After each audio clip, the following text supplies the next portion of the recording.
Guys আমরা গ্রুপে 3 জন ছিলাম, তারপর ম্যাচ স্টার্ট দেওয়ার পর তো একটা র্যান্ডম পর ওইটা তো তোমরা জানোই। তারপর র্যান্ডমের কাছে 3200 টোকেন থাকতেছে, সোলো মেরে দিলা, সোলো মেরে দিয়ে ছাড়লো, শেষ অবধি কি করে তোমরা দেখো। তারে নিয়ে আমরা একটা গান বলছি, গান দাও শুনো।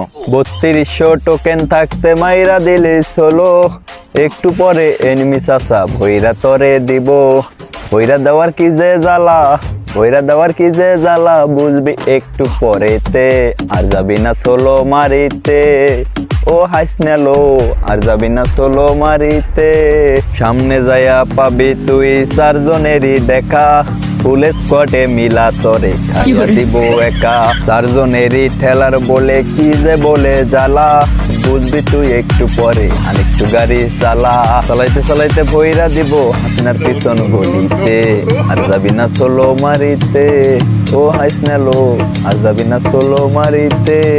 ভাই গানটা কেমন হয়েছে কমেন্টে বলবো না। আরে বালবাকনা টিমমেটটা এই জায়গায় কি করে দেখো, তার গেম প্লেটা দেখো, মানে ও এই জায়গায় মানে করতে আছে কি, তার যে ওই দিক দিয়ে পিছন দিয়ে গুলি করলো তার কোনো দান দেয়নি। আমরা তো গ্র্যান্ড মাস্টারে আছি আর ও নর্মাল আছে, তার এই দেখো সেই জায়গায় নাইমা মরে গেল। তার আইডিটা দিতেছি, তোমরা সবাই ওরা এক পাটা কিছু বলবা।